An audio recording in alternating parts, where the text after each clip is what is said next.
সব অপেক্ষার অবসান ঘটিয়ে এবার চলেন বিয়ে বাড়িতে যাই।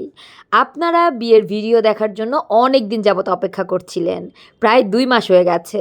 কিন্তু ভিডিও যখনই দিতে যাব তখনই একটার পর একটা প্রোগ্রাম লেগেই থাকে। এইবার একদম বাসায় বসেছি যে এইবার পুরো ভিডিও দেওয়া শেষ হলে তারপর কোথাও ঘুরতে যাব। আমাদের 3 বোনের খুব ইচ্ছে ছিল যে আমার বাড়ি থেকে আমরা যখন বিয়ে বাড়িতে যাব তখন 3জন একসাথে যাব। খুব সকাল সকাল ঘুম থেকে উঠেছিলাম, বাসায় বাকি যারা গেস্ট ছিল সবাইকে মা বাবা আর আমার ওনার সাথে পাঠিয়ে দিয়েছি। আমি একটা উবারে কল দিয়ে নিয়েছি যে আমরা 3 বোন বাচ্চা কাচ্চা নিয়ে যাব। আমরা একটু লেট করেই যাচ্ছিলাম, তখন অলমোস্ট 12টা বেজে গিয়েছে। আমরা বাসায় বসে প্র্যাকটিস করছিলাম। কিসের প্র্যাকটিস সেটা আর না বলি, কথা বলতে বলতে আমরা কিন্তু বিয়ের বাড়িতে চলে এসেছি। মেহেদির স্টেজটা আমাদের নিজেদের করার প্ল্যান ছিল, এই জন্য চকে গিয়ে সব কিছু নিজে হাতে আমি আর আমার উনি কিনে নিয়েছি। এরপর আমরা নিজেদের মতো করে স্টেজটা ডেকোরেশন করছিলাম। আমার উনিই মূলত পুরো স্টেজটা করেছে, আমি জাস্ট হেল্পিং হ্যান্ড হিসেবে ছিলাম। সাথে মনা ছিল, আমার বড় বোনের মেয়ে অদৃশা ছিল।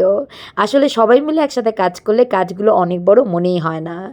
ফাইনালি আমাদের মেহেদি স্টেজ পুরোপুরি তৈরি। আমরা রেডি করছিলাম যে এবার স্টেজ রেডি হলে আমরা রেডি হতে চলে যাব। এই হচ্ছে স্টেজের ফাইনাল লুক। আমি নিচে একটু ডেকোরেশন করে দিচ্ছিলাম। খুব শীঘ্রই মেহেদির ভিডিও আসছে।